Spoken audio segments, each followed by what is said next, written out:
আরজিকর কাণ্ডে এবার পথে নামলো ইসলামপুরের বিজেপি দল। শুক্রবার আরজিকরে মহিলা ডাক্তারকে ধর্ষণ করে খুনের ঘটনায় অভিযুক্তদের ফাঁসির দাবিতে রবিবার দুপুরে ইসলামপুরে বিজেপির পক্ষ থেকে বিক্ষোভ মিছিল করা হয়। এদিন ইসলামপুর শিবডাঙ্গি পাড়া বিজেপির দলীয় কার্যালয় থেকেই মিছিলটি বের হয়। মিছিলটি ইসলামপুর শহর পরিক্রমা করার পরে আবার বিজেপি দলীয় কার্যালয়ে এসে সমাপ্ত হয়।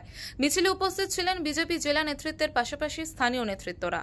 জানেন, আরজিকরে যে ঘটনা, নটকারজনক ঘটনা, একজন ডাক্তার, মহিলা ডাক্তার রাত্রেবেলা ডিউটি করা অবস্থায় তাকে ধর্ষণ করে খুন করা হয়েছে।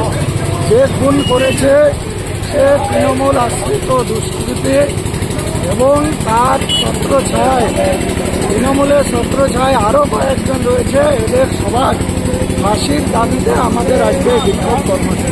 আপনারা ইতিমধ্যে সবাই জেনে গেছেন যে আজ গত পরশু আমাদের যে medical college, RG Kar medical college, সেই মেডিকেল কলেজে একজন শিক্ষার্থী ছাত্রী ডাক্তার, তাকে রাতের অন্ধকারে ধর্ষণ করে খুন করা হয়েছে।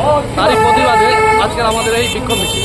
কোথা থেকে শুরু করছেন, কোথায় যাবে? ইসলামপুর কার্যালয় থেকে শুরু হয়েছে, ভারতীয় জনতা পার্টি ইসলামপুর কার্যালয় থেকে। আমরা এখান থেকে পুরানা বাস স্ট্যান্ড পর্যন্ত যাবো এবং সেখান থেকে ইসলামপুর থানার সামনে আমরা অবস্থান বিক্ষোভ। ইসলামপুর থেকে বিক্রমাদিত্য বিশ্বাসের রিপোর্ট, ওঙ্কার বাংলা।